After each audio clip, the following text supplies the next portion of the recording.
And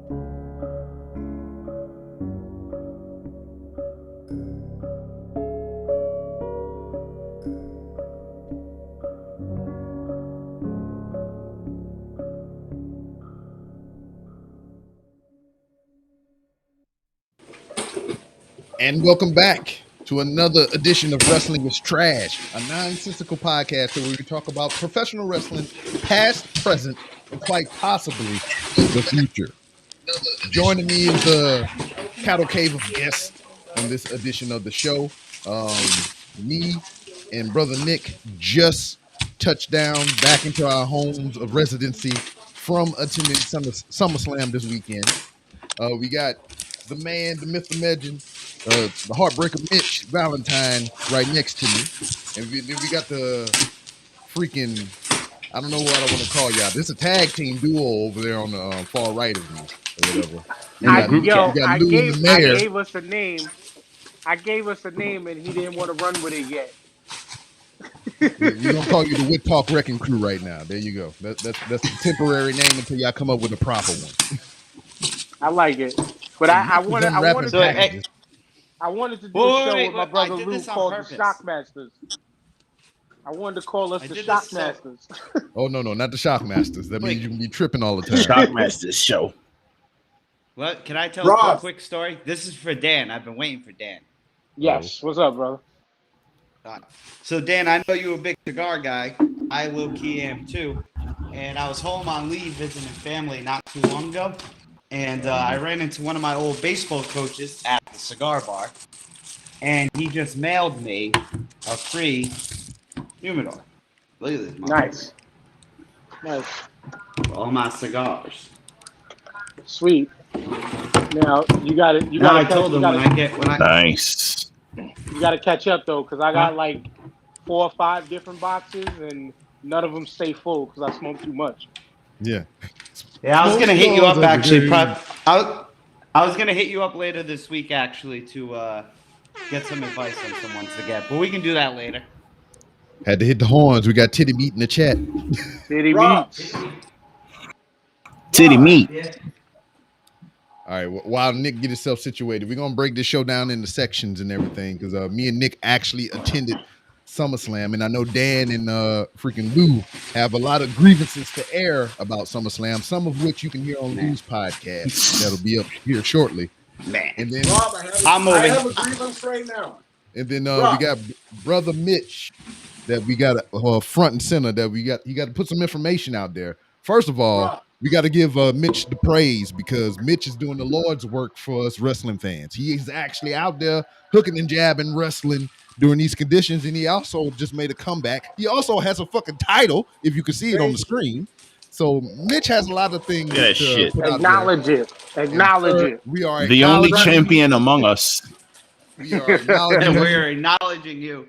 And we are giving you the floor right now. Acknowledge this man. Acknowledge this man. He is the only champion among us. God damn it. You guys Mitch, warm my heart. The first question I have before you, and you can just kind of run with it after this, is how does it feel to be back in the ring? Because I know last time you were here, you were talking about you were getting ready to have your first match back. And it's been a while since we got to chat with you. So how does it feel to actually be back in the ring doing the thing that you do? Okay, first of all, you guys are warming my heart. The acknowledgement really makes me feel good. I'm going to ask, everyone needs to stop shuffling around, moving things. There's noises. There's things going on.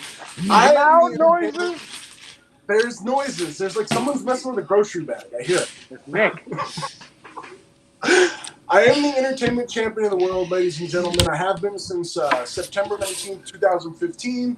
I took a little break from wrestling. I never lost my title. I'm back. I'm defending it this Friday night. Rob, how does it feel to be back in the ring? Yeah, it feels great, man. It's the best form of live entertainment in the world. It's pro wrestling. We're coming off of one of the best weekends of pro wrestling I've ever seen as a fan. And this Friday night, defending my title, baby. What's going on? Wrestling is trash. No, it's not. So, for those who don't know or are interested into seeing you defend your title, where can they do that? Right, man. So it's actually, I'm not going to defend it in a wrestling match. This Friday it's called PCE Summerslam Jam. And it's going to be at the Lab Bar and Grill in Chico, California, 250 Cohasset. It's a totally free event. It's a variety show, man. We got stand-up comedy. We've got a rapper. We've got a singer. We've got a Chico, because I'm in Chico, California, Chico Legends battle, roast battle. And then I'm defending my championship that I won in pro wrestling in a roast battle against my pro wrestling trainer, Mr. Primetime, MPT. And then we're having a big dance party, baby. And it's all free. Word. So this man is defending his title in a roast battle, which I believe is one of the purest forms of combat that could ever be. Yep. We got Brian in the house. Oh Brian, shit! There's Brian. A wild Brian. Our man Mitch is going to be defending his title in a roast battle. How do you feel about that? In a roast battle? Yes. Oh shit! I used to love the things on Comedy Central. I'm gonna say you should be lucky that I ain't there to roast battle you, because that belt would be out here in New York. See, I mean, that's the thing about it, man. I mean, Mitch has been on Wit Talk many a times and everything, and dealing with all these motherfuckers or whatever. He is primed and ready to battle anybody in any kind of roast combatants. So with that being said, B-Rob, because you haven't done this in a while, I want to cash in on Mitch. And I want him to go in on his opponent in this roast battle. Okay. For those who are unfamiliar, my man Dan has just cashed in his promo in the bank briefcase.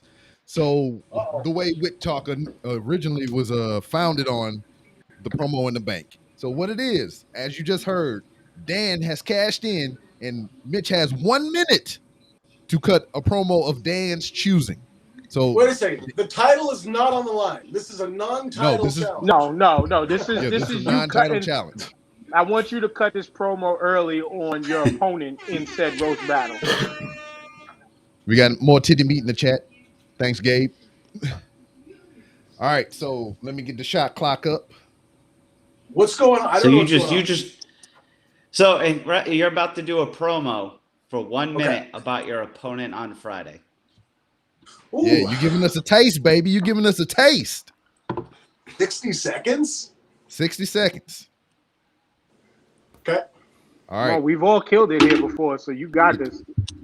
The clock is up, and your time starts now. Mr. Primetime MPT, Zach Reed, my wrestling trainer. I'm going to roast battle him. I'm going to defend the most prestigious championship in the world against him this Friday night at the Lab Bar and Grill in Chico, California. And it's free. Are you kidding me? Zach, I am going to break your heart. I'm going to beat your freckled ass. And I'm going to keep my title that I never lost. In fact, this title I won from you because I'm better than you in every single way. Pro wrestling, stand-up comedy, I'm a better rapper, I'm damn sure better looking. And Zach, I'm going to tell you right now, you're going to get a lot this Friday night. You're going to get a verbal tongue lashing from me. You're welcome. And you're also going to get these Mitch tits. You're going to get some titty meat. You want some titty meat? You're going to get some titty meat this Friday night, because I'm the Heartbreaker Mitch Valentine, bitch. Bam. Oh, we doing right on time too. Look at that. He had the mental clock in his head or whatever. That was like on the button. Very good. And that was the perfect way to finish it with that mental clock. He just, bitch. Bitch. I say, if you wanted to put an exclamation on that, you just said, and I'm out. Mitch. There's something to add to your repertoire. Yeah, so I mean, we got Mitch Valentine in the house. We appreciate you for coming back and everything. I mean, you also had. Put this down now. It's getting heavy. Yeah, I mean, heavy is the head that wears the crown. So you also, I don't know. Exactly. Stole it from me. I was just about to say that. I know, man. That you got to get up on your Wi-Fi game.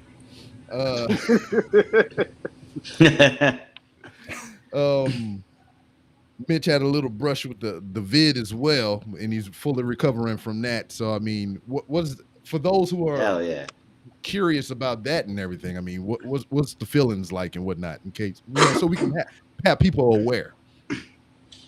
Man, I'll tell you what, I thought I was immune to COVID because I'm always all over the place talking to people. I'll be honest, y'all, I haven't got that vaccine. I'm a little nervous about it. But I keep talking to medical people. I got a lady that's been studying medical for a decade, and she's like, "You got to get it." And I'm just like, "All right, well, I'm thinking about it." But I don't know, man. I think it's so stupid. I went to an all-you-can-eat Chinese buffet, right, like an idiot, and I think that's how Buffets, Rob. I think that's how. You know what's funny? Oh, go, my bad. Yeah, you gotta wait, Nick. You know your Wi-Fi is janky too. No, go ahead, Janky. Mine's on top. I was just gonna say this whole weekend we were talking about going to buffets, and then we realized we couldn't because of COVID. And you're like, I think I got COVID at a buffet. And I've been to several freaking buffets during this time. Man, I'm usually banned from buffets. Like, they put my face on the wall behind. They're like, "Don't let this guy in. He'll stay all day." But, I'm a hungry son of a Mitch. But no, I went, dude, and it was terrible. Like, I took a bite of this shrimp. It literally tasted like human feces. And that should have been time to leave. But, of course, I got some coconut shrimp. Wow. Kept pounding it down. And the next day I felt bad. But, yeah, it's all good. Still had the dude trail in it. It's all good. That might be where I got it. It might not be, but the COVID symptoms have been. I can't be seen. We keep interrupting you, dude. My bad. Oh, it's all good, man. It's all good. You're trying to tell us about COVID interrupting. We're having a 6-way Hell in a Cell right now. It's all good. I'm Kurt Angle, though. I'm going over at the end. I'm just gonna lay on top of the rock. 1, 2, 3. So what you trying to say? I'm Rikishi. I think I'm more built like Rikishi. Well, y'all can have that. I'm the referee. I'm just here to count the fall. No, I think Rob's actually Rob's Kurt Angle because it's his show. I'll be stone cold though. I'm gonna hit that stunner. Anyways, yeah. So the COVID stuff's been rough, man. Like the breathing, right, and just the body aches. But I'm over a week into it now. I'm finally feeling good. I'm still coughing crap up, but I've been staying at home, man. I had to miss a bunch of shows, dude. That sucked. I lost like a heck of money, but you know what? Your health is number one. If you don't have your health, you don't have anything. So take care of yourself. Don't get other people sick. Right? Do the right thing. Well, do this because a friend of mine also had it, and his doctor told him because his job was trying to pressure him to get the vaccine too. And his doctor said, you have the antibody levels of you getting the jab. So I'm not giving it to you. So go get that antibody test just in case. I haven't gotten the shot myself either. And my wife gives them. But I'm still not getting it just yet either. But you said, man, just play smart. Play smart, everybody. Do what you feel is best for you. And play smart. Yeah. Good to see you on the other side. You know what I'm saying? Good to see you on the better side of things. Yeah, I went to get the shots as soon as I could, but I don't begrudge anybody for getting the shots. It's like, same. I did specific reasons. I got my immune compromised and shit, and I was basically not at the house during the real, like when shit was really going down. So, you know what? I'm fucking getting this shit because if I get sick, that's on me, but I don't want to give that shit to somebody else, so that's why I got it. But I don't begrudge anybody for waiting. It's just shit. It's you do what you feel is best for you. Yeah. That's what I've always said from day one, Lou, is regardless, respect people's opinions on this whole situation, but do what is best for yourself. Understand all the knowledge that comes with it. Understand that you can have the vaccine and still get the Delta. You can still get the variants. You can still pass it. But still, you always do what's best for you. And don't begrudge anybody else from doing what they feel is right for them. And that's all. You know what I'm saying? Respect everybody's decisions and what you want to do. Facts. I'll be honest. I'm sorry, Rob. I'll be honest. We thought we had a scare this past week. If you guys noticed, we didn't do our show this past week because I was really, really sick 2 weeks ago. And it literally spread through my house like that. And we all thought we had COVID. And luckily, we went and got our test. We finally got our results. The results were negative. It was just pretty much like a sinus infection. And my fiance is very iffy about getting the vaccine. And now she's to the point where after this scare of all of us getting sick, it's like, all right, we're going to have to do it just in case. Even though we know, like you said, Dan, you know, even though you get the vaccine, there's still a possibility of you getting it. But right now we're at the point where it's like, we better be safe than sorry. You know, God forbid. Right. So. Well, the good news, yeah, everybody's choice is up to them. Well, the good news today, I saw the thing that FDA like approved everything with the Pfizer. You know what I mean? Right. So they approved Pfizer. A great step in the right. Yeah. Finally. That's a great step in the right direction. Good, good. And I'm in the same camp with Lou. It's just like my wife had a bout with cancer and shit, and her immune system is all fucked up. So I didn't want to bring none of that crazy shit in the house. So I had to go get dosed up and everything. Let me ask you this, Rob, and whoever attended shows over the weekend. Did they make you guys show your vaccine card to attend Summerslam? No. Okay. No, and to be honest too, like, you know, we had masks on, I would say, when we kind of first got in. Then like as the show went out, like it was kind of like you sat there and everyone had it on. Then like you eat, so it's down. Then it's just down, like, you know what I mean? Or you just have it on your chin or whatever, you know, or now it's on, now it's not. But like me, I don't know. I'm one of them. I hate saying it. Don't judge me, but you know, if I got the vaccine, like I don't want to wear it. Like I got it for reasons, and that's it. But I respect the mandate. I'm not one of them. I'm not wearing the mask. Like no, but when I went up to go to the bathroom and all that other stuff, like I would wear it. I just came back home. I didn't go to no wrestling shows, but I just came back home from Lou's state of Florida to doing the family trip to Disney, and for everybody talking that Florida's the craziest shit out there, everywhere I was, everybody was following the rules for the most part, especially within Disney. You were able to walk around the park without it on. But as soon as you stepped in a building, as soon as you got on a ride or on a line, you had to have it on. Easiest thing in the world to do. Just comply and enjoy yourself. You get out, you're outside. You is wide open. Yeah, COVID.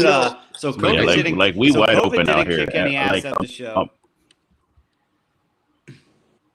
Goddamn, Nick got the fidgets and shit. You got to touch on every damn thing. I'll tell you guys this. That's what that is. Here in Northern California, I saw something that a law just passed where it might be all of California, where if there's more than 1,000 people at some event, you have to be vaccinated to be there. I saw that. I don't know if that passed, what the deal is, but man, that's crazy. Wow. Rob, I tried to send you a text message. Do you have a link for this show, like live, that I could people to watch? This show, yes. Yeah, I shared it on a couple pages and stuff. Yeah, currently they're doing. It's not on Facebook no more. Yeah, you can just share my page on Facebook. No, I don't have Facebook. You got rid of Facebook like a year or two ago. Where you can share on Twitch at twitch.tv/3R show. It is also on YouTube by searching 3R show. And fuck that motherfucker on Instagram, B-Rob. Let's say it. Fuck that motherfucker son of a bitch on Instagram. I need everybody to go to Instagram. I need everybody to go to Instagram and flag this motherfucker for impersonating 3R show. If the motherfucker, he got the hashtag, the username at 3R show, and he has not posted since goddamn September of fucking 2015 or 17 or some shit like that. He's trying to get paid. I got like 3 or 4 accounts, and I reported him on all those accounts. Son of a bitch. I was like, I just want my shit back. Well, not back, have it, because I never had it. So anyway, I know we got a lot of grievances to air. But first off, because I mean we got a resident current active wrestler in our midst right here. So I mean I want to get a lot of his thoughts and opinions and everything. Current champion. And Nick, I know you're proud of me right now because I'm pointing in my right directions. So Mitch, over this whole past week, I'm talking from Monday to Sunday, what are your overall thoughts and opinions of professional wrestling in the landscape that we are currently in? Monday to Sunday. Okay, so I didn't watch Raw. I didn't watch anything but AEW Rampage, SummerSlam, and most of Takeover. That's all I watched. So I loved it. I absolutely freaking loved it. I was glad that I was stuck at home. You know what I mean? I was like, oh man, I'm stuck at home, but because I would have been at shows, I would have not got to watch any of that stuff live. So I watched everything live. Obviously, I knew the CM Punk thing was coming. I was like, this has to happen. Like, literally selling out the whatever the basketball arena is called nowadays, like in Chicago. Like this, if they don't have CM Punk, like the crowd's gonna just literally, they might actually take physical shits in the arena. So, and I'm a huge CM Punk fan, you guys. I look at CM Punk like this guy was an indie wrestler that made it, that wasn't supposed to make it, that went out there and said what he wanted and did what he wanted and stood up for what he believed in and quit, and then went on and did UFC. Are you kidding me? He shouldn't even done that, but he did it because he wanted to. And then he, everything else he's done, man. I'm a huge CM Punk fan. Top 5, easy for me, CM Punk. So that moment was the highlight of the year. For me personally, as a wrestling fan, I know I'm not alone, right? Like that was amazing. I don't even really like AEW that much, but I'm starting to really like it because of just CM Punk, man, just that. Like, so the only thing I didn't like about the CM Punk thing was I don't see why he wants to work with Darby. Like, I don't see I guess it's his idea or Khan's idea, but him and Darby Allin, I don't think that's the best first match for him. I would have put him right in there with Kenny. Christian does not need that main event. He just won the Impact title. They should have went Kenny versus Punk, main event of All Out. Because now it's like Punk's first match in however many years, and it's probably not even going to be the main event. And he's wrestling a babyface. So it's like, I don't agree with that. But everything else about that CM Punk stuff, amazing, man. Amazing. And SummerSlam was great. And NXT was okay. I love Samoa Joe, so I love seeing that. I can't believe they had Walter tap out in the way he did like that. That match was insane, dude. I never want to wrestle either one of those guys. Those guys are nuts. So overall, man, I feel like this was one of the greatest weekends of pro wrestling I've ever seen as a fan. All right. Straight up.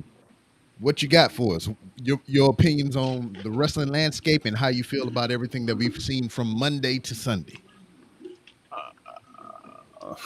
Man, what a week of pro wrestling. It was a great week overall. There weren't really too many things that I hated. Really hated one thing, SummerSlam, to be honest with you. And I thought that, as far as SummerSlam goes, I thought that I was really going to be really down on. There was really only one or two things about it that I really hated, but there were some good matches on that show. So it was like a middle of the road show for me. I didn't hate the show, but the returns were nice. But really, the story for me of this week is CM Punk. Like that whole, the way they turned, the way they had him come out, the way they started the show, it was perfect. The way they kind of sort of said he was going to be there without really saying it and building up the hype, and then just starting the show off immediately with perfect. Because if they didn't do that, they would throughout the whole show to show up. It was I think it was perfect the way they did it. The only, not issue, but the only thing I wish they would have done was I really wish they would have had the Miseria Canter theme play at first for CM Punk, and then they cut into Cult of Personality, because I think that would have just been a nice homage to the ROH and thing. I watched WWE, I watched Ring of Honor, I watched Impact this week, I watched AEW this week. I watched an insane amount of wrestling and enjoyed a lot. Match of the week is definitely Walter and Dragunov. Fucking tremendous match. The pay-per-view itself, okay. I mean, it was good, but that main event was a little Joe have a little bit of ring rust, to put it nicely. But I enjoyed the show overall, and I enjoyed the week. All right, Brian, what you got? Yeah, I'm not one to talk. All right, It's not like I could do half of or a quarter of shit. So I'm gonna go in reverse order. I'm gonna go by what I disliked the most first, and I'm sorry to say this, I was not a fan of SummerSlam at all. A majority of that card are all matches that we have seen in multiple different iterations over and over and over again. I know you guys are there, so your perspective is going to be a little bit different than us being at home. But there were only 3 legitimate things that I enjoyed about SummerSlam. Edge and Rollins was phenomenal. Roman Cena was very good. And surprisingly, the women's triple threat match was the best I've ever seen Charlotte Flair perform. And I'm not talking about wrestle. I'm talking about her overall performance. Like B-Rob, when you said the whole Thanos scare, like I started looking, I'm like, oh, snap, I see all the stones and the little thing right there and stuff. But those 3 girls killed it. Surprisingly, I thought that was going to be a match I didn't like. I hated what happened with Bianca. With all due respect to Becky, I love Becky Lynch. I'm a huge fan. The comeback, the surprise was cool, but I hated the fact that for a week they promoted a match. They literally waited till the champion was in the ring to announce that the opponent wasn't going to be the opponent, bring someone else out, then have that person not get the match and pull a John Cena, Baron Corbin, where you could just walk right up and say, hey, I'm taking this spot now, or I'm signing this contract. I can do whatever the hell I want. I hate that. That is my biggest pet peeve with sports entertainment. So to me, SummerSlam is like a D plus at best. I'm sorry. I always say this. If you're going to get a meal at a restaurant, right? Just because one portion of the meal was great doesn't mean that all the other 5 things that are a part of this meal are good. So just because your mashed potatoes was slamming, don't mean that your baked mac and cheese was good or your steak was overcooked. It doesn't supplement everything else. So I'm sorry, SummerSlam to me was a dud show. NXT I thought was a really good show. I think we can all agree, and I said it earlier.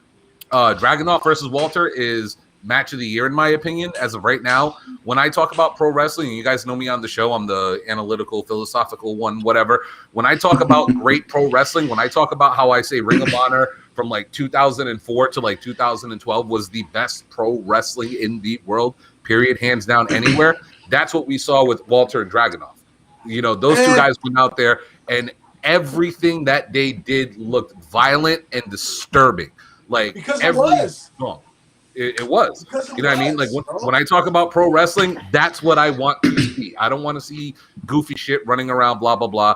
I thought it was a very physical NXT show, top to bottom, all the matches. You know what I mean? Props to me, a.k.a. Samoa Joe, winning the title for the 3rd time. Y'all are welcome. Anybody who watches the show. And to the CM Punk thing, I am a big CM Punk fan. As you guys know, I'm a diehard ROH guy.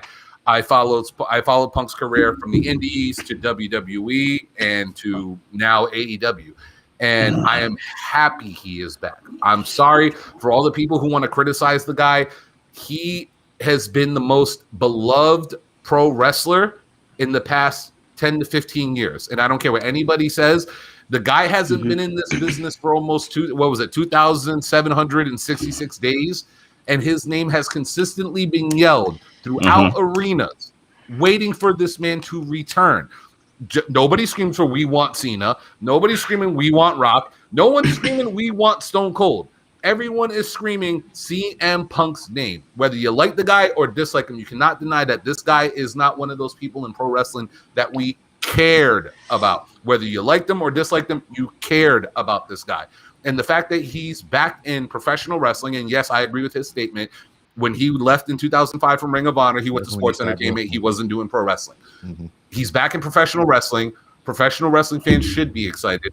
And really quick to Mitch's point about the Darby Allin thing, I'm kind of happy he's not with Kenny Omega because this solidifies what AEW always says. Wins and losses matter. You got to get wins and losses. If they were to just throw him in there, it would have been WWE sports entertainment all over again. He's got to earn his shot.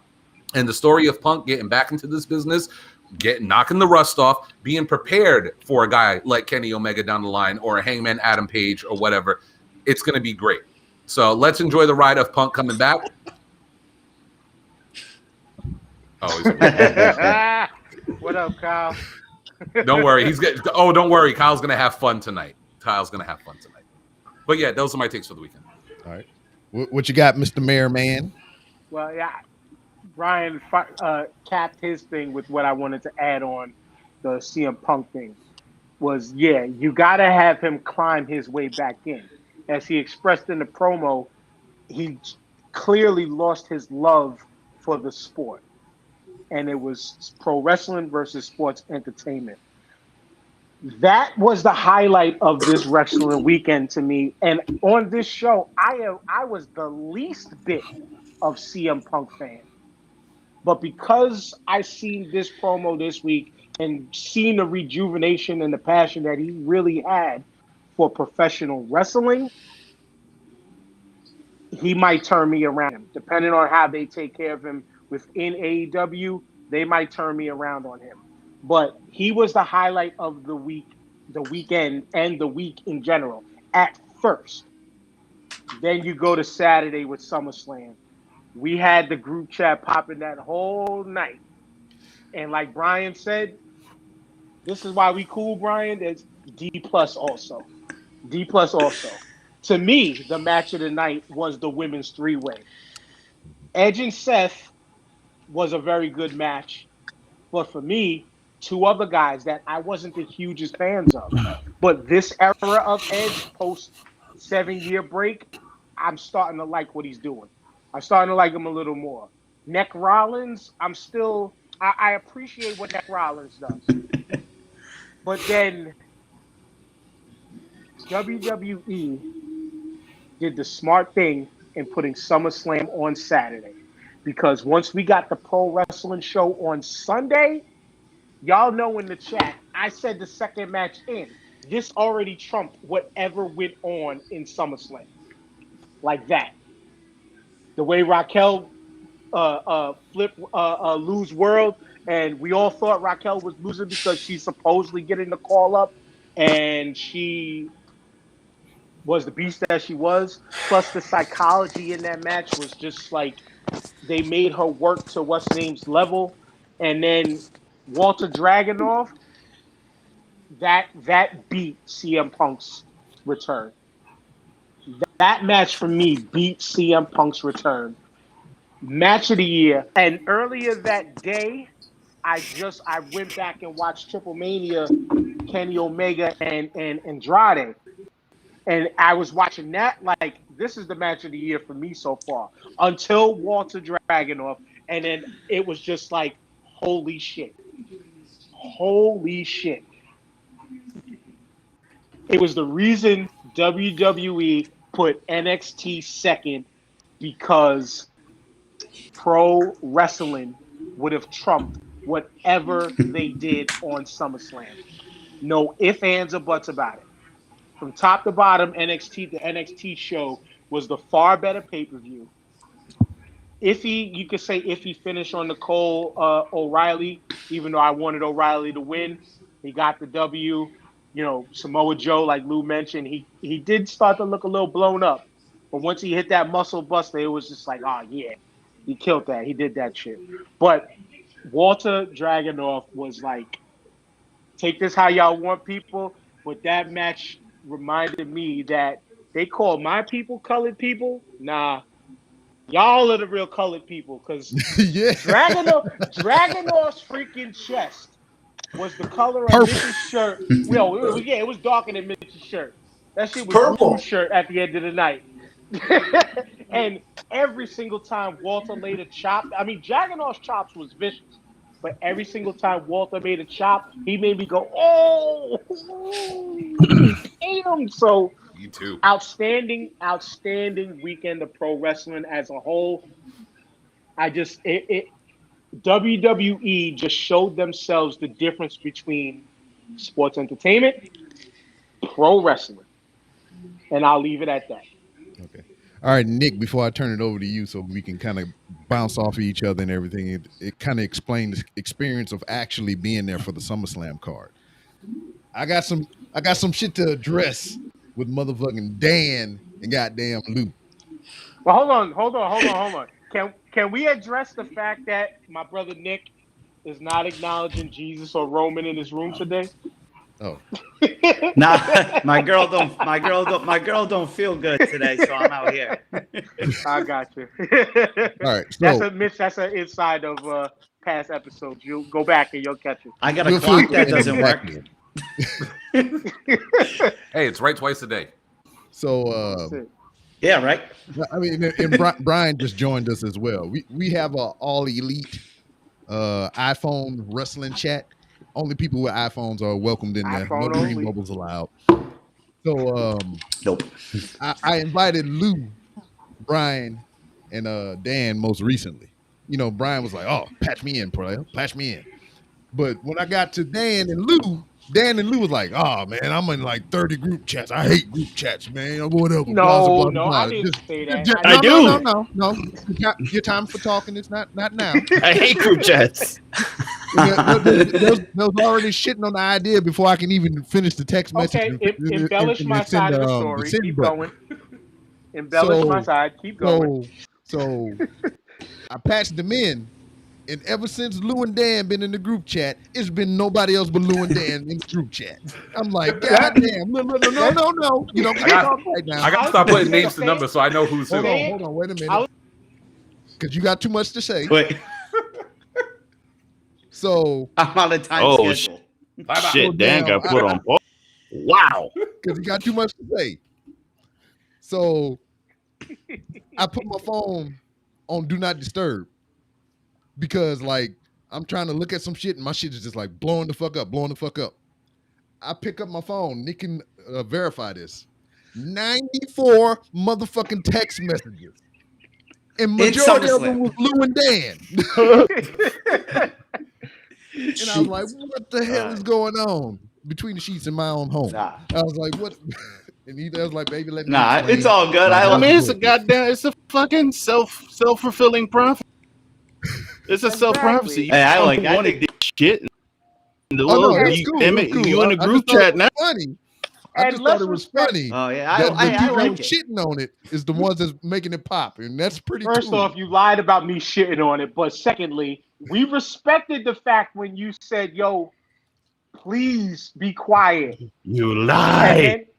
And we respected it until you said, I think Nick said, "All right, we got it on mute. Do not disturb." So y'all could go ahead. And then me and Lou just went at it. We did that. We did that. Yeah. All right. We did that. But it's all cool. I just wanted to, we holding court. And, we got to bring the evidence to light and whatnot. But it's fun. It's all good. I mean, it's just like that's what you want that for and everything. So it's all good. But Nick, other than me getting a boo-boo on my knee from flipping off a water raft and shit at the water park yesterday, going through and some of your thoughts and everything about the week of professional wrestling. That's where the knee boo-boo came in, huh? Yeah. So first off, before we get into anything, I want to talk about the chat, but it's one thing. So Brian, I thought I had your number from like back in Rhode Island. So there's been multiple times in this chat before. What's Brian up to, Brian? I'm like, wow, this prick never fucking answers me. But you were in the chat, and I thought you were. Well, when I became Team iPhone, I had to let go of the South Carolina number that I had, and I got a Rhode Island number. So I got you in there. Oh yeah. Okay, I'm a little confused, but anyway, to talk about that same thing, Brian. So because when I passed you in, and I got your number. You was like, Carl don't like to pass the information and give people the heads up and shit, right? Never. So a while back, way back, I think when we first started the whole iPhone group chat or whatever, I asked Carl for your number, and he gave me a number that indeed was not your number because I was texting you and asking you questions and shit, and I would never get a fucking response. Fucking Carl. All right, source. Look at the source. So first off, Friday.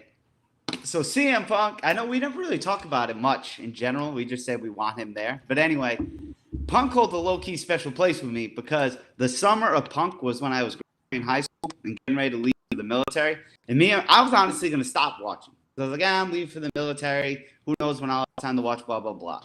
And at that point, it was going PG. I was like, yo, like me and my boys would watch that. We kind of want that Rock or like Stone Cold person, because I grew up in the Attitude Era. I'm young. And then Punk was like, we love you. We love you. And like, then whatever. So I've always had a low key, and I love Punk. So I'm all about that. I thought that was awesome. I thought that was great. Saturday, like I said, we were there, so it's a little different. You know, outside looking in, like a lot of my boys, like, well, you know, it could have been better. I had a blast, but I also was there with my girl who is now into wrestling. I was with one of my good friends. You know what I mean? So a little bias on my end. The big takeaways, me and Rob loved. I'm speaking on him for this one only because I know I can. We loved when Lashley beat the shit out of Goldberg and his son. I'm standing in a section just saying, like, I was standing alone in a section, like, beat his ass, like screaming. So I probably looked really bad. The big people who won. The Brock thing was really cool because whatever. But the part which I'll shit on, which I think we all could go on this whole thing about, was the Bianca Belair. Because we were kind of talking like when we were getting ready to go in, like, yo, if Sasha doesn't fight, like, they gotta have Becky, especially because of Punk, blah blah blah. Mm-hmm. So when he came out, like everyone, we were excited to the point my girl was crying. Yes, tears. There's video evidence of the tears on tears. Instagram. And then it ended, and the person who was crying 30 seconds before that was literally like, that was stupid. And you got to think that's coming from someone who's like a fan, but like more an outside kind of fan. You know what I mean? Like a casual fan. So me and Rob were like, Me and Rob were like, what the fuck? To the point I just got up and left. I was like, I'm going to get a beer. And then kind of hypocritical though, because my girl loves Becky, so I came back with the Becky Lynch shirt. Very hypocritical, I guess, on my end. But yeah, but I missed the whole Drew and Jinder thing, so I can't speak on that. I know nothing about it besides I heard 3, 2, 1. But no, I thought it was really, like I said, like Brian, like you said, when you're there, it's just a lot different. So in a weird way, I guess I'm happier I was there than at home because SummerSlam's a big pay-per-view I look forward to, like everyone else.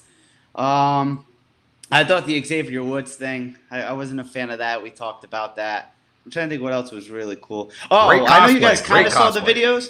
Yeah, great cosplay. Well, but I don't know what videos you guys saw. I don't know what Rob sent or even what I sent. But the DJ before like the pre-show, that was insane. They need to do that every show. When they had Matt Riddle's theme mixed with Still Dre, like in a low key, that was better than some of the show. Like, we were fucking jamming out. But dude, really Rob cool. caught dancing. And then take over. Yeah, that dude, he was going all night. He was going literally all night. And then I don't know if because Rob was the one who pointed it out. Yeah, that's right. Yeah, we kept hearing free concessions. She got a free water. I remember that. But I don't know. We just never went to go. But one of my buddies there got like a free hot dog and a beer. But so a lot of people are shitting on the internet about how, and Rob, I'm going to need you to explain more because it was kind of just hype. First off, Viking Brock's awesome. Big fan. But so Brock obviously came out and it was full face, obviously, even high-fiving people. Yeah. And then Rob pointed to me, and I don't remember exactly what you said, and I'll let you say your part, but he made it sound like Cena was the one that was like, I don't know if that was scripted or not, but it looked like Cena was like, get him over here. So people are like, well, what the fuck? He beat up Cena. He's supposed to be this. But all right, Rob, you explain because you're the one who was pointing it out to me. So when Brock came down there and him and Roman had to stare down, I imagine for the people that were watching that, it went to black and everything after Roman got out of the ring and all that stuff, right? Mm-hmm. Yep. So Cena was still there at ringside. He got beat up and he rolled out of the ring when Brock came out. So when Brock was making his way back up the entranceway to leave, Cena got up on the apron and he called the ref over. He was waving him over, and he went over to Cena, and Cena was telling him to go get Brock. Pointing at Brock at the entranceway. So the referee jumped up and sprinted all the way up the goddamn freaking entranceway to grab Brock before he got to the tunnel. And he was, he was whispering in his ear and pointing back at the ring. And that's when Brock turned around and he went back to the ring, and Cena rolled up and he beat his ass and he left again. So that was pretty much. And it was funny because that was for the house. Go tell him to get back here because I'll whoop my ass. Yeah, because I'll give it to Cena. He played the crowd. This is how I knew it was a play thing. Like I think it was spur of the moment. Because the second Brock went through the curtain, Cena was like this.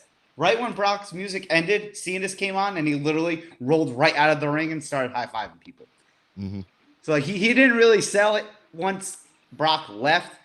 But I think he did, and then he's like, all right, Brock's gone. My music's on. Cool, got up, high fives, hugs. all that. Like I said, a little biased when you're on our side of things, but I thought it was really dope. Okay. Yeah, so this whole week of professional wrestling for me has been banana. You know, especially because I got to watch a lot of it because, you know, I'm in a position with work to where like I have the opportunity to it's been watch banana. all those things. Yeah, banana.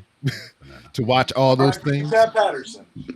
And I was just I didn't watch the ROH yet because I usually stack those in bulk so I can watch them the next week. But I was kind of sad about the Kiera Hogan incidents, both of them, which are, you know, they had her extensions on Impact, and I was like, oh, she gone, but I'm happy for her to be on the other side. And then she got the match. She just signed the NWA Power, by the way. That makes. I don't know if y'all. She just signed to NWA Power. Okay, so to see her have the match with Cargill, I mean, it made sense. It shouldn't have been like a wildly competitive match because of how they're building with Cargill.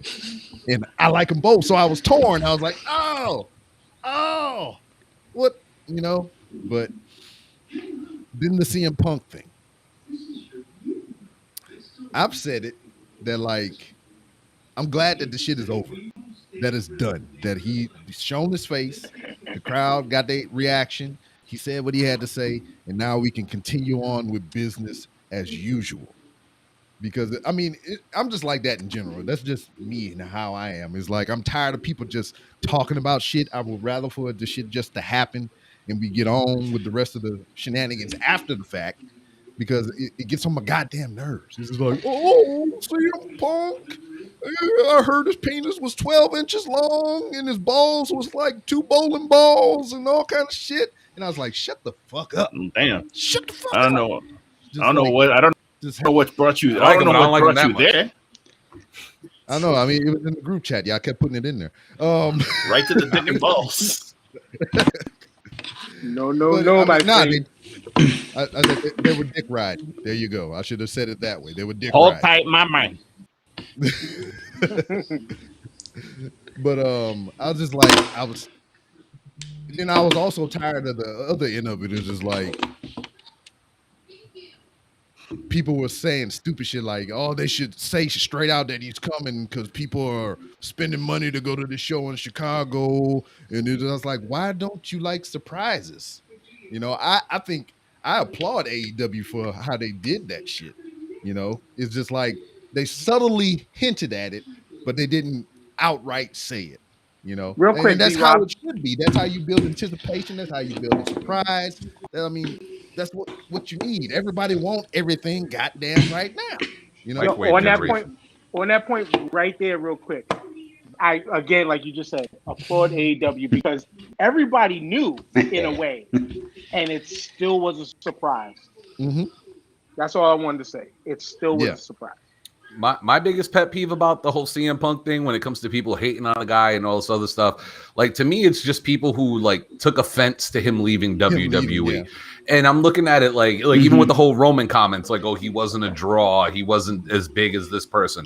It's like you're comparing someone who's known from a mom and pop shop who got really famous, who's now going back to a similar mom and pop shop with a lot more money. And people want to talk about, like, you know, him not being a draw. Did y'all see the photos of the lines of the T-shirt sales in Chicago? Did y'all know that if you go on Spotify right now, or I'm sorry, on iTunes right now, Cult of Personality is number 5 right now? Like, when he left the arena, the people in Chicago said when you walked out of the United Center, his fists were up on all over the building. People were leaving the building in their cars, uniting and simultaneously playing Cult of Personality as they're leaving the building. When was the last time you seen somebody in the pro wrestling business or sports entertainment business who has that type of effect on people? Like, that's just my opinion. It's like you can't deny the dude's fandom. They said his shirt sold out in less than a minute. The website was crashed. Me and my girl were both trying to get on the website and they were crashed. I love CM Punk. And if you go on right now, John Cena and The Rock are bigger stars than CM Punk, and they always will be. Yeah, they are. That's all Roman was saying. Yeah. And if you're talking about like The world in general, yes, The Rock or Dwayne Johnson and John Cena are bigger stars, but you can't denounce that in professional wrestling, this guy wasn't a megastar. Like he doesn't have to. Like I could say this star in WWE because he worked with The Rock, because he worked with The Undertaker, Triple H, John Cena. CM Punk would never be at the level that he's at now if he didn't have that WWE run. Yeah, that's totally agree with that. But that's without a WrestleMania, and that's without a WrestleMania freaking what's the name main event. True, 100% agree, Mitch. 100% agree. He still did that. 100% agree. Like I said, my biggest pet peeve is the fact that people are just going to shit on him just to shit on him, you know, because of the whole loyalist portion of the fan base. It's like you can be loyal to one thing, but you can't hate on, like, to me, I've never been someone to hate on somebody else's greatness. I'm from New England. Nick, you know, we're Celtics fans out here. You know what I'm saying? I will never not say Kobe Bryant wasn't a great player or LeBron James wasn't a great player or that Derek Jeter was a great player. A-Rod can still suck it. But you know what I mean? Like, I'm not going to rip on any of those guys saying, oh, they weren't megastars because they didn't play for my team. Like, to me, that's just hating the hate. You know what I mean? The guy left, and like he said in his quote-unquote apology, he left, he made personal decisions to do things on his own personal accord. He did his thing, whether he succeeded or failed, that was on him. You know what I mean? So don't hate the guy because he left your promotion. Hate the guy because he kicked your dog or some shit. You know what I mean? Like if he did something personal to you, I get it. But I don't understand the hate just to hate. Now, B-Rob, my apologies, B-Rob. Listen, my apologies, B-Rob. We stepped on your review of the weekend. Apologize. No, it's my fine. apologies. Oh, no, that's fine. It's fine. It's just like Nick can point at this as well. I mean, at the show, it's just like I got fucked up for a minute. So, because like Nick jumping up and down, he getting into it like a wrestling fan does, and I'm sitting down, and Nick is like, "You all right?" I was like, "I'm good, bro. I'm good."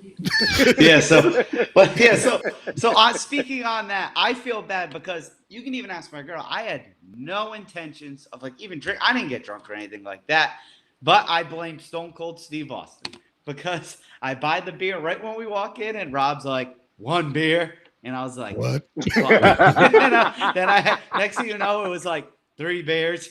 4 beers. I'm like, Rob. I'm like, Rob. Shot of tequila. Let's go get a drink.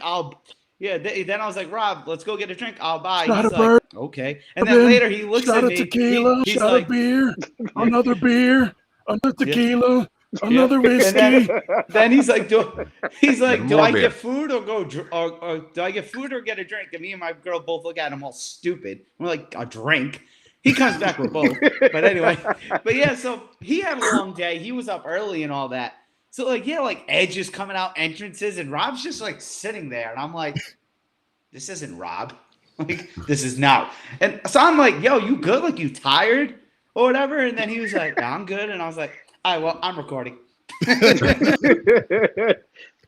Called you weak. Think during the Miz and Morrison segment that we were going to get Stone Cold Steve Austin? No. No. I was just waiting for it to end. I was just waiting that for it. That would have been great.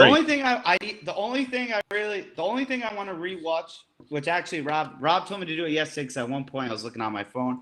I watched the Walter match again right when I go home. But we were watching it at the restaurant in there. We sent you that. So obviously that was great. But I want to watch Edge's entrance because where we were sitting where you guys could see, like we until I saw photos, I didn't know there was fire. Like we couldn't see that. So I gotta watch that again. Yeah, because like, but Rob and I both where we sat, we were right above the entrance. So this is where the people come out. We were right here.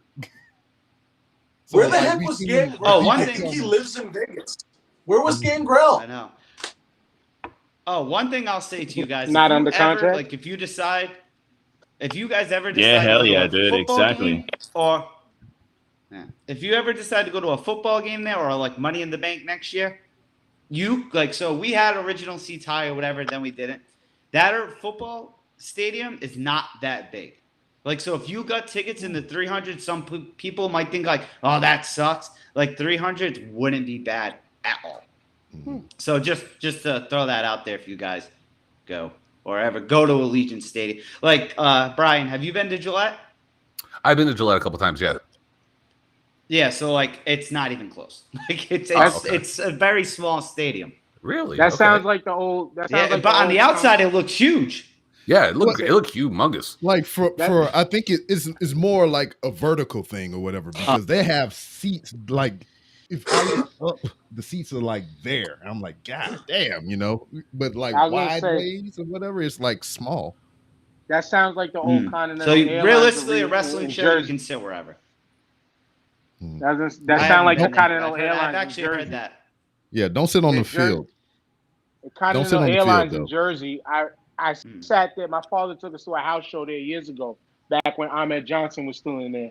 And literally in that place, just like you mentioned, Continental Airlines, like there was no. I mean, well, the same place. There's no bad seat, even with a small ass ring.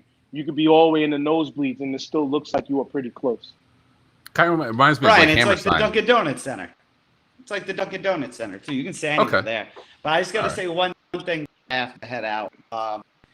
So remember, what was it, the week before you were shitting on me for not going to Raw tonight? I'm still not going to Raw tonight, even though it's only 50 minutes away. Because And he get in free. And he get in free. And I get in free. So that I just want to say, and this has come from me. Like I said it to Rob, I think we were walking out. I was like, I like AEW, but I'm a WWE loyalist. You know, that's just how I am. I can go for free 50 minutes away, and that's how bad the Raw product is that I'm not going. Because think about it, like, okay, Adam Cole might show up. If Adam Cole shows up tonight. If Adam Cole showed up tonight, I'd be upset. And maybe if they'd never had Karrion Kross there and they didn't fuck with them, then I'd be like, that would have been kind of cool to see.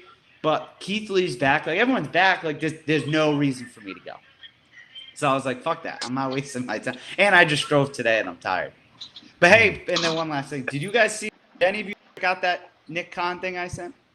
Yeah, I watched it earlier. I watched it. Yeah. What did you think? He seems like a good and smart business dude. And I mean, he didn't really give no vibes of anything, to be honest. He's a goddamn professional.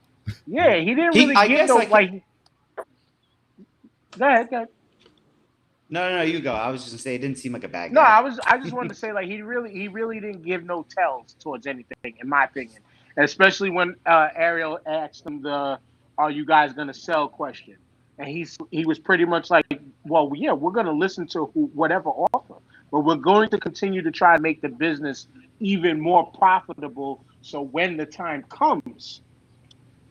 But he didn't really delve deep into the cuts. I mean, that sounds like some person that's selling would say.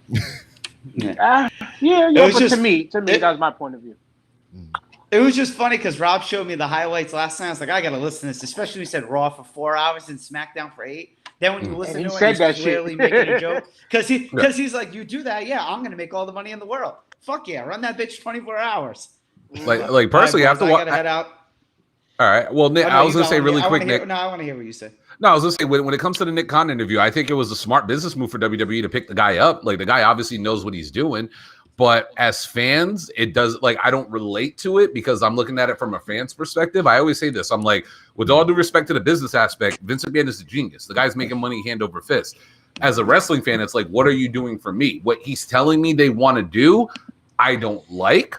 But when it comes to the business aspect of it, I have nothing but respect for the guy. The guy seems like he knows what he's doing. He doesn't seem like an idiot. Yeah. It's not like he's just like, oh, fuck the fans. He's like, no, for business reasons, we're doing this, this, and this. You know what I mean? So it doesn't bother me.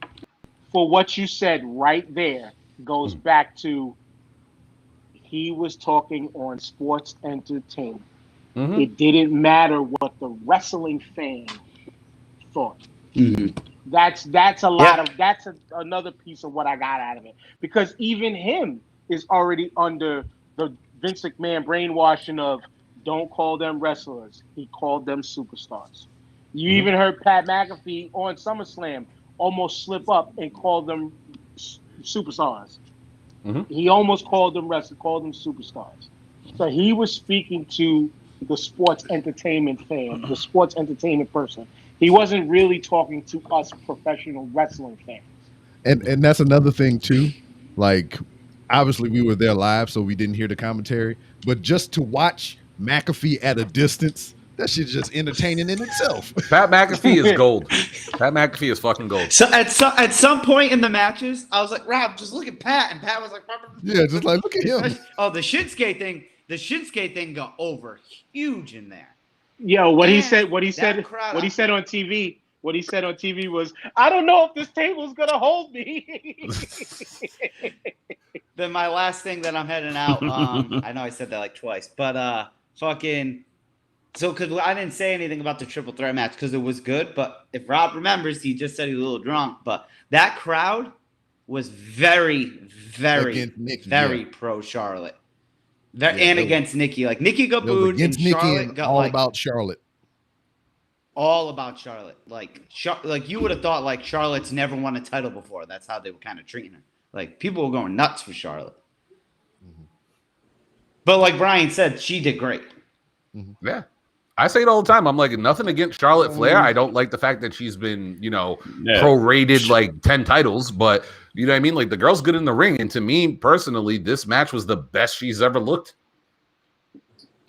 Gabe got some strong opinions on her. Yeah, I completely agree. Like I'm not a big Charlotte stan, but she's fucking phenomenal.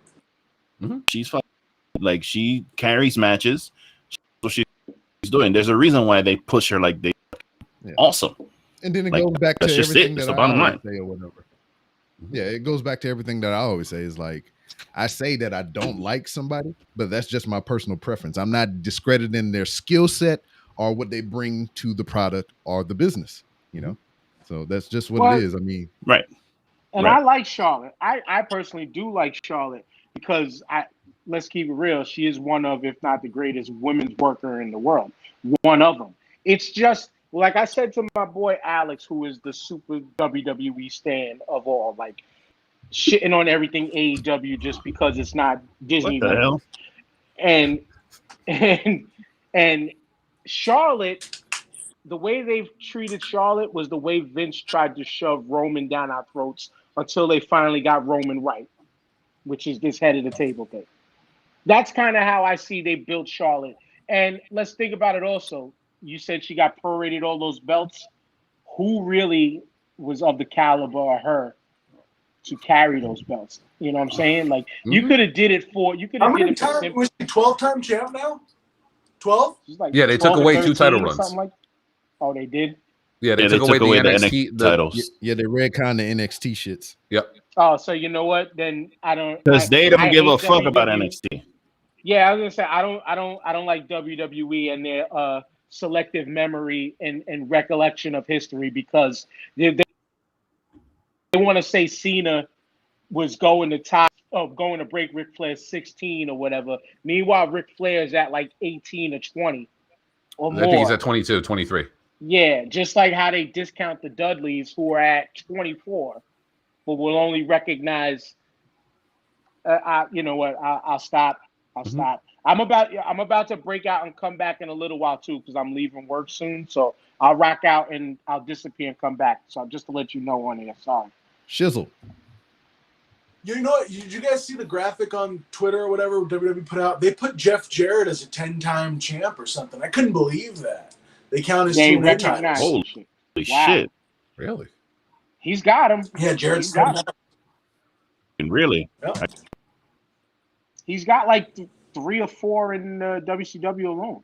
Mm-hmm. Like late 90s, early 2000s. I'll send y'all a little cartoon thing that was on Wrestling with Regret that they did like a whole cartoon timeline of the WCW champions from when they first recognized it. And you'll see at the end, it was like Flair, Jarrett, Sting, Jarrett, Booker T, Jarrett. Like, he's got a lot and deservedly so. And interesting you mentioned that name because I just finished last week's Jeff Jarrett podcast, which is very good, by the way. Spend my days working hard on the go. Let's go. Hits my soul. Hits my soul. So it's right up there where rap is crap. Ric Flair is recognized as having officially 21 championships. I had to look it up. 21-time world champ, not 16. So we just pretend like Jerry Lawler wasn't a thing. Out of them. What Jerry's sitting at? Google it. Very well. Google Jerry Lawler world title reigns. Jerry Lawler. Y'all. Let's talk about let me talk about WWE champion Bobby Lashley, because man, what a year for that guy, and the WWE championship I think is still the most important championship in the world, besides my championship. But I thought Goldberg looked great, by the way, especially compared to his match with Drew.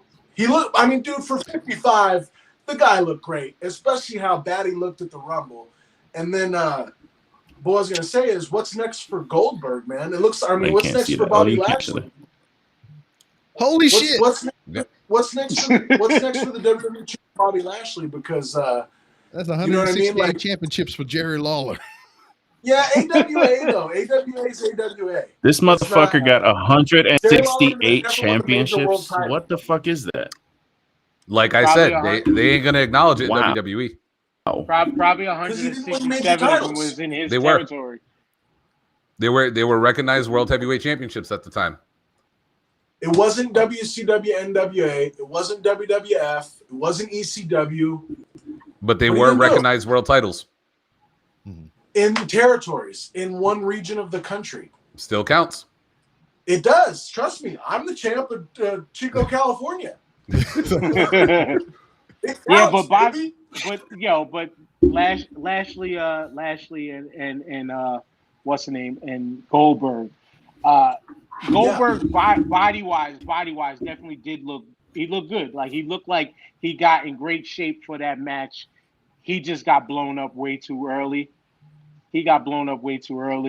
Fun fact about freaking Lashley, I didn't learn about until I watched his Broken Skull sessions after SummerSlam. I didn't know he was Panamanian. Yeah, I didn't know that either. He was Panamanian at all. But it explains his look now. Like, I can see it in him now. Now that you look at his face, I see it in him. But the last thing I'll give on that, whoever dropped in the chat group that meme, it's been doing successful on my Facebook page. Yes. What, my Bobby fuck them kids? Face, fuck them kids. Hey, dude. Hey, no lie. There were kids around me, and you can ask Nick. He can verify. When Bobby started putting the Nelson on your boy, I was like, fuck them kids. Fuck them. And then they had all kids like in the row behind me and shit. And I was just like, yeah, fuck them kids. Fuck them. Hey, what's next for Lashley? Definitely want to. For Lashley, I say it should be Triple H. Right, so Triple H can do him like they did Booker T? No. So Triple H can put him over, man. Let's make Lashley Lesnar WrestleMania worthy. This is my problem with what occurred at the end of SummerSlam.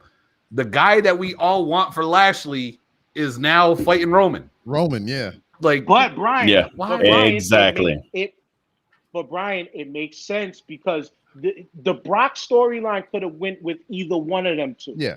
And what it is with Roman is you got, like I mentioned, the butler in the middle of Heyman. Yep. But see, here's the problem. The name you just said is the focal point of the storyline. Yes. Who deserves one, in my opinion, because the man's a legend in the business. No, I agree with that. I agree with that. But I gotta disagree with that. Like, everybody who really, when Lashley came back, everybody really wanted to suck and Lashley. Like, that would have been the solution or the perfect next setup for Bobby.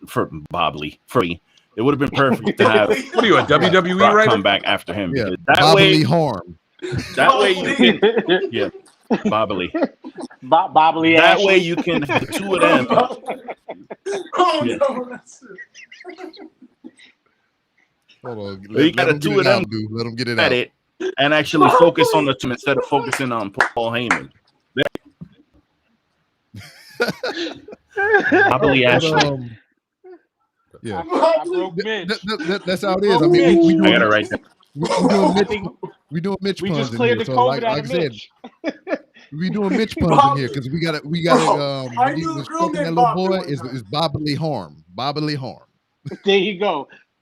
We just cleared the COVID out of Mitch. Hey, hold on. We're gonna book the book. Bobbly. Ashley versus Roman Reigns. No, did you hear that though? He said A little bit of the bobbly. Bobbly? This was talking about Bobbly? A little He bit said of a the little bit of the bobbly. bobbly. A little bit of the Bobbly. I got the shirt in the other room. I'll go grab it. Yeah, But no, Roman Reigns. but like Yeah, I was Roman saying, yeah, Reigns. thank you. Paul right, Heyman's gonna going to make be the focal point of the storyline. It's not going to be about Roman or Brock. Yeah, they're gonna, as long as it ends with Heyman on the pole match, we good.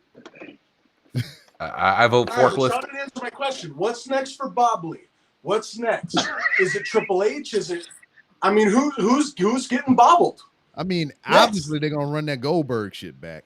So It seems like That's they're what I'm just going to thinking, keep going but with Goldberg, but hey, I think Not a bad idea. they're gonna. we'll find out I tonight. think But that eventually. mean- I think they might have to do with Big E, and they might have to run that with Big E and set up like the automatic, like I'm gonna cash in here and then build the match like that. I think that's what they might have well, to the do. draft's with that. got to be happening soon, right? Yep, The draft's draft's would next speed month. Things up for Bobley. oh, Nick threw out AJ. He said he had to leave, but he's still in the chat. Yeah. you Yeah, guys want to know what I think? What's going to happen with Big E? I'd like Like to the do that. ultimate cash in, how that's going to go down? I think. I think we'll get Rock Roman at Mania, and I think it doesn't even matter who goes over with Rock Roman. It could be Roman, it could be Rock. It doesn't matter because Big E's got to cash in on the winner. That's how you make a superstar out of Rock Roman. Roman's already a star. Rock's a megastar.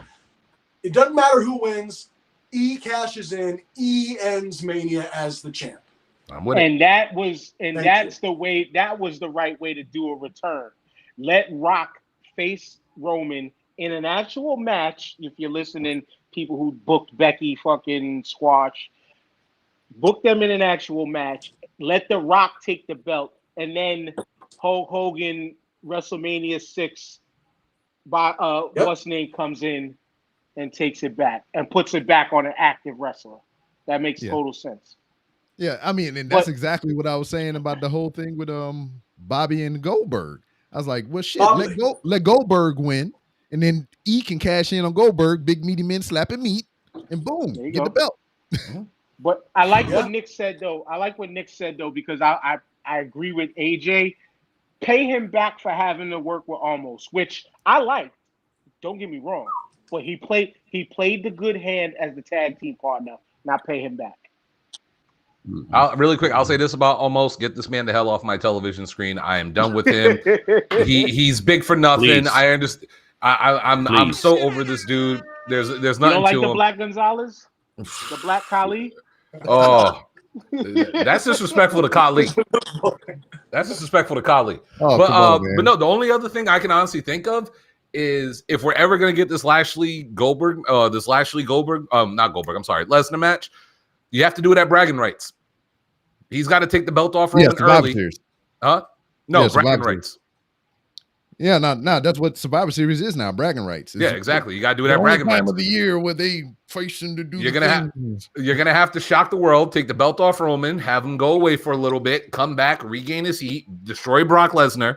Maybe he took Brock lightly because now that he's head of the table, Brock comes in, runs through him, takes the belt at whatever's coming up, Halloween Havoc or whatever they're doing.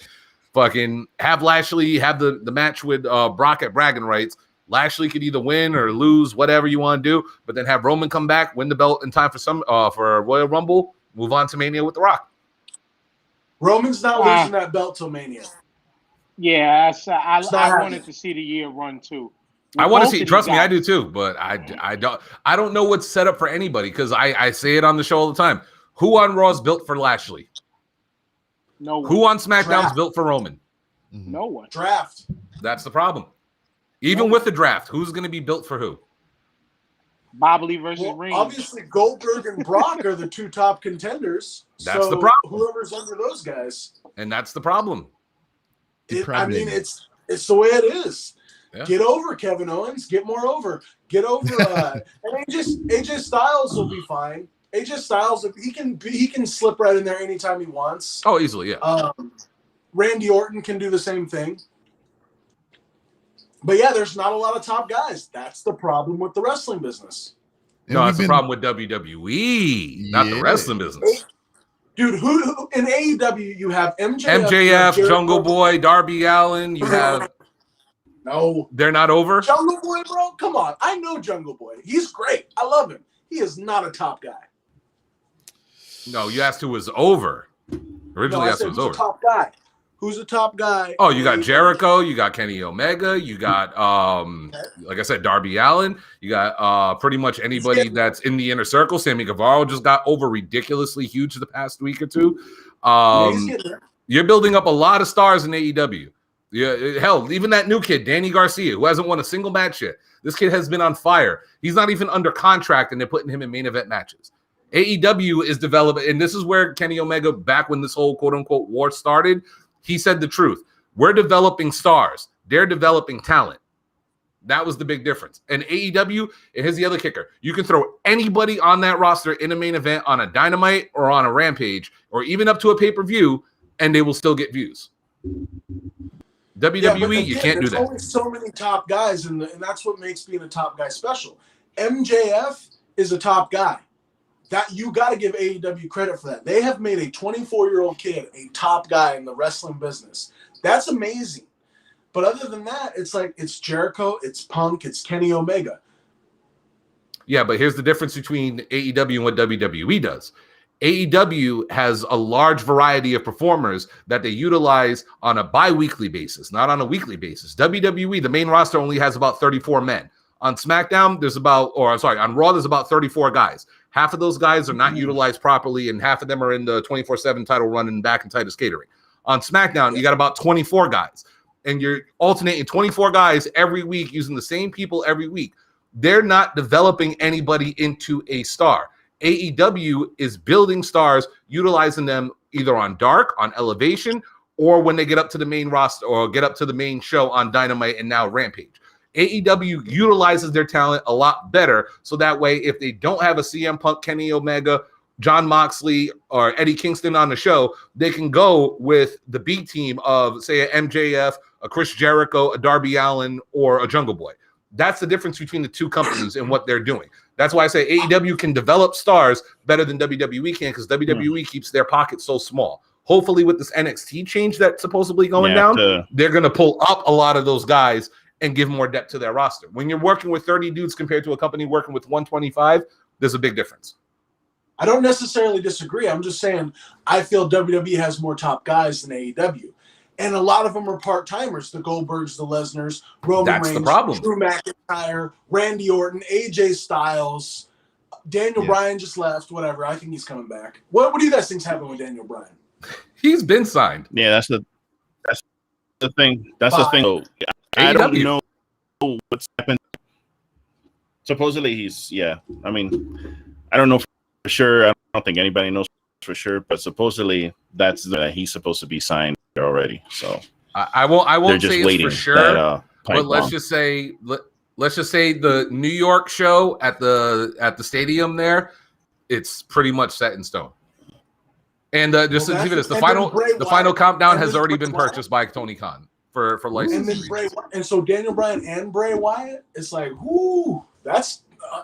I mean, here's the thing: WWE should have more top guys in AEW, right? They've been around 100 years, but it's like, dude, AEW right now is definitely like making huge moves to the point where things are going to get real interesting towards the end of this year, and I'm loving it, man. We're all loving it as wrestling fans, you know. Yeah, and it circles back around to what we were been talking about over these past couple of episodes and everything.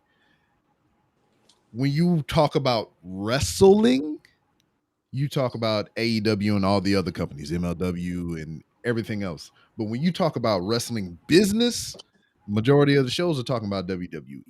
You're not talking about the actual professional wrestling that's going on over there, other than Walter and Dragunov or whatever most recently. But that's like only the main thing that we really talked about as far as a wrestling match. Everything else we talked about is just like politics and daggone, what's the status of their contracts and all this other bullshit or whatever. We don't talk about wrestling when we talk about WWE. We talk about the business. And it's kind of sad because, like Nick is like how I used to be. Like nothing but WWE, no outside shit. Fuck that couch. I don't want to hear it. I mean, they got all the money, they got all the shows, they got all the time. Why the fuck I want to deal with none of this indie bullshit, you know? But, I've grown and I've matured in my age, in my time. Back in my day. Back in my day, You guys know though who's the biggest free agent in combat sports right now? Tell me. Mitch Valentine. No, well, thank you, but no, it's Conor McGregor. Like that's gonna be huge, dude. I don't know if he's going back to UFC. If I were him, I'd be done. If AEW gets Conor McGregor, it's over. Like, people can laugh at that. I was like, oh, he's never even took a bump probably, but he has in jiu-jitsu. But it's like Conor McGregor could change the whole game in pro wrestling, I think. Yeah, I think if AEW can, because AEW has been snagging great professional wrestlers. If they can snag like a celebrity or whatever, yeah, I think that would do good for them. I mean, they had Snoop Dogg over there. They had Shaquille O'Neal, who did pretty well, and I was impressed by Tyson, that. yeah. But if they can snag a celebrity to wrestle there full time, I mean, there ain't no stopping them. I believe they can just. I they look can at go. it. If they were to, if they were to get, I think that I would be more inclined to think that he would go to WWE. He would go to AEW just because WWE is like, it's the bigger as far as like the generals or whatever. And, Lesnar's already over there. And it's kind of not that he's going to go against Lesnar, but I think he would make a much bigger splash going to WWE. The perfect fit to transition to professional wrestling because he's like, dude, that personality is like tailor-made for that shit talking.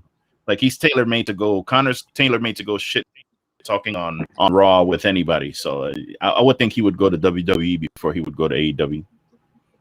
I agree with that, but this has always been my thing, and I bring this up to Kyle all the time on our show, is we got to stop comparing AEW and WWE in the aspect of casual fans. Like, to me, a Conor McGregor move to WWE does make sense because it's going to draw more of the casual fan base. AEW has always been about their hardcore fan base. That's why they don't focus 30 minutes on promos. They focus on what happens in the ring and basic storyline. Like the term that Bully Ray uses on Busted Open is the term KISS. Keep it simple, stupid.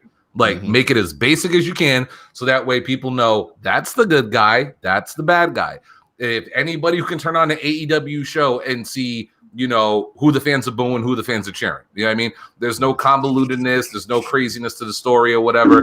But a Conor McGregor pickup in AEW to me wouldn't do much compared to a Conor McGregor pickup in WWE. So, because they'll get more than mainstream appearance. Here's what AEW desperately needs now. They need better women.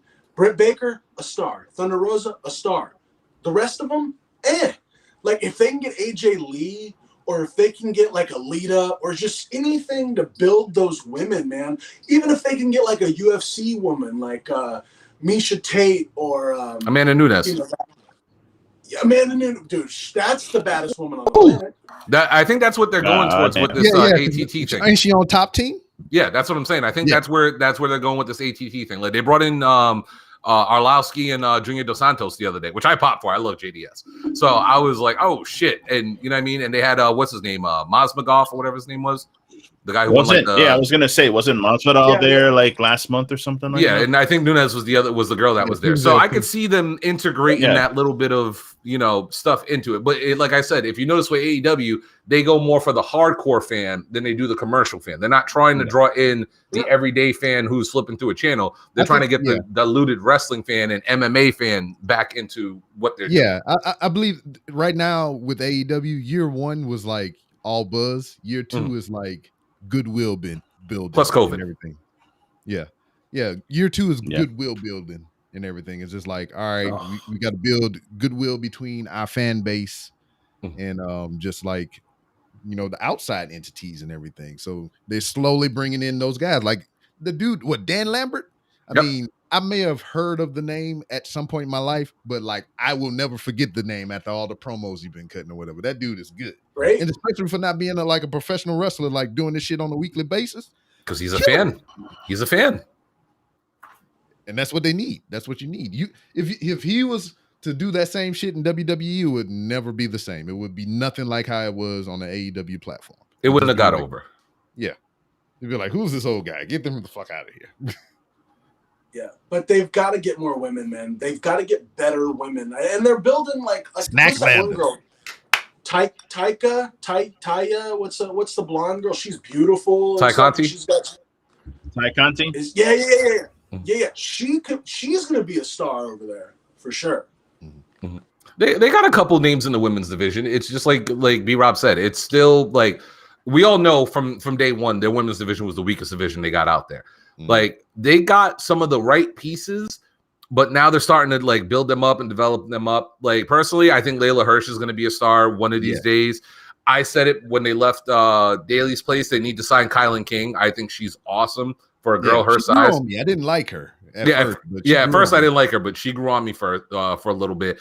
Anna Jay was injured. She's out with a separated shoulder. She should be coming back soon. You know what I mean? Statlander kind of hurt them because she tore her MCL or PCL, and she was out for a couple of months. So now that you got like your female stars in that company, now you're bringing back more of the Joshi girls. Like Emi Sakura just came back. You got Riho finally coming back in the midge. Oh, see what I did there?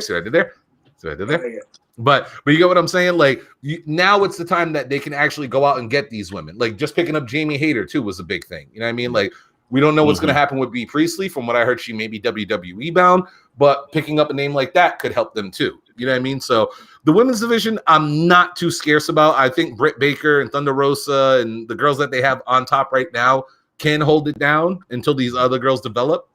So how have they not got any WWE girls to jump? They've had all these WWE guys jump, but they haven't had one like Sasha Banks. Like I don't think she's going, but like there's one on the way. There's supposedly one on the way. Who? Ruby. Oh yeah, Ruby. Yeah. She might pop up in more. Didn't she get fired? Yeah. Yeah. Well, I'm just saying, like people have left.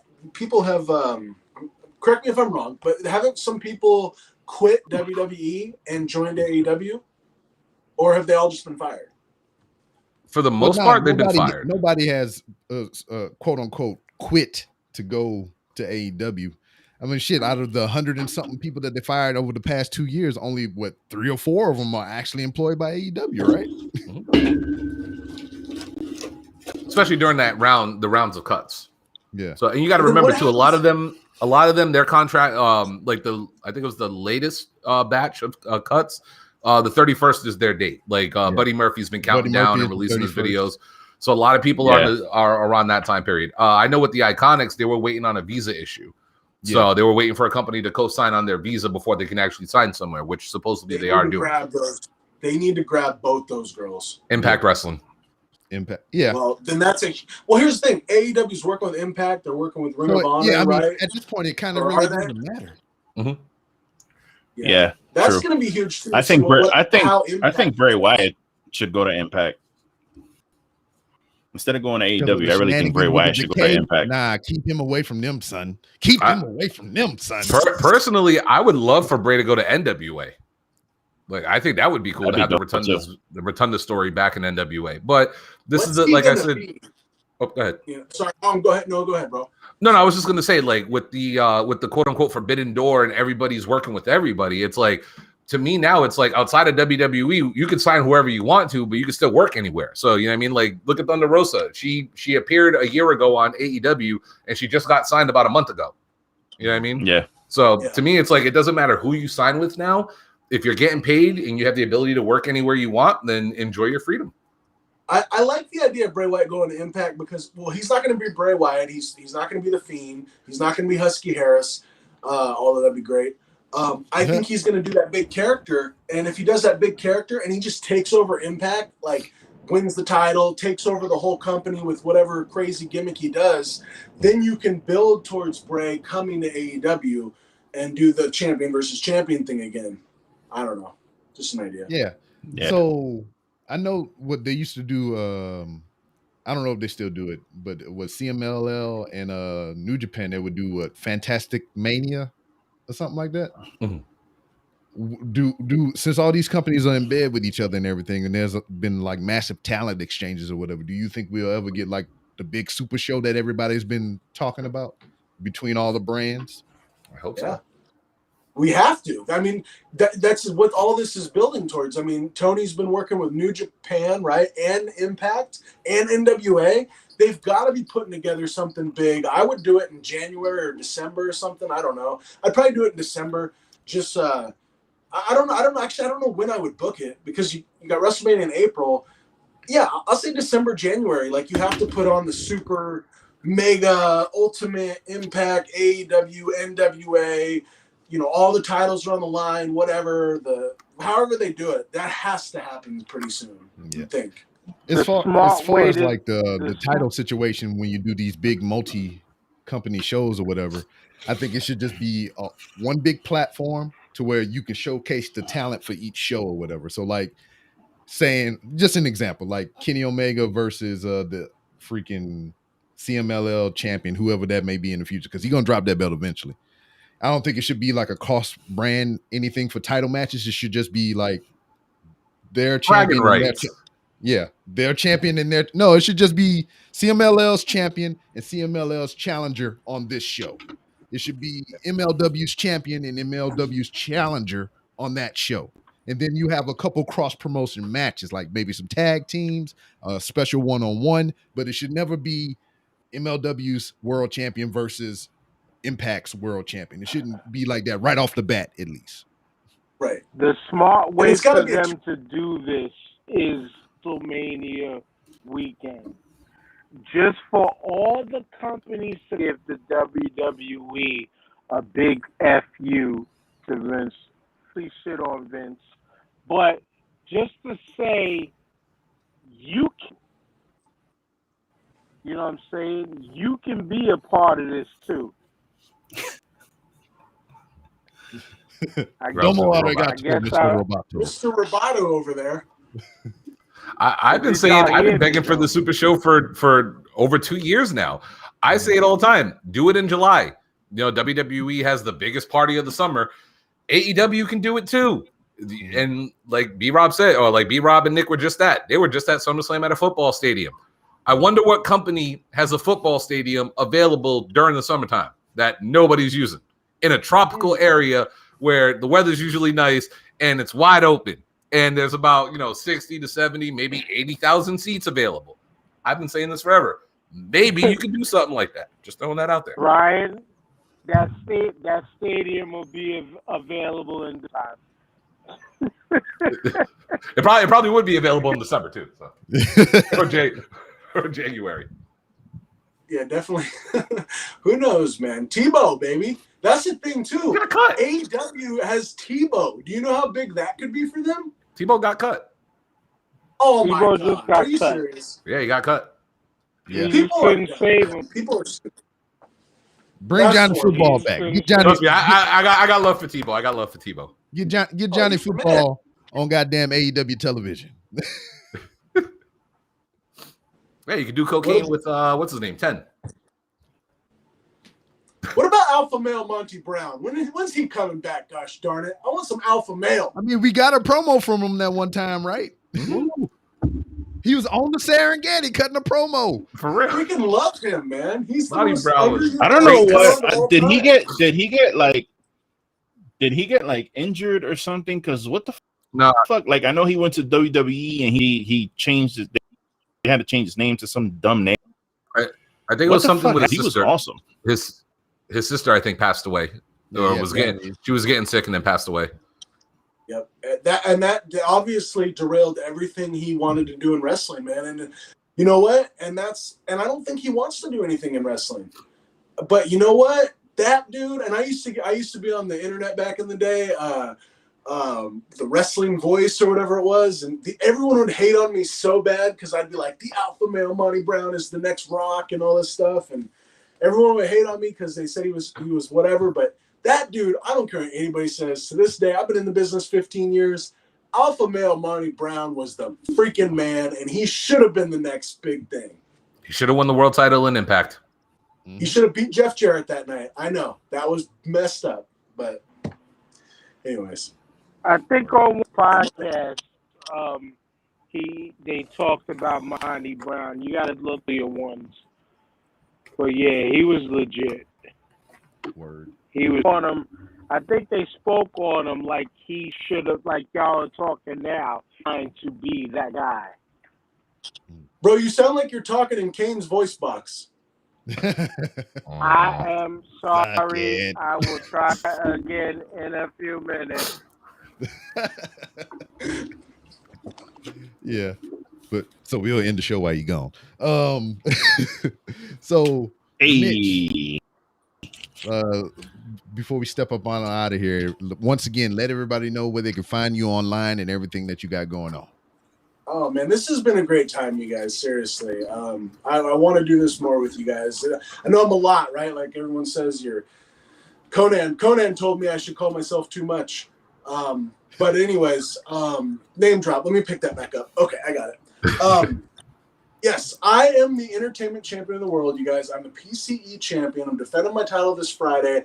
I do a lot of stand-up comedy, believe it or not. Host a lot of it, bringing a lot of really funny people, man. I'm really excited next month. I'm working with the guy from Netflix in The Office.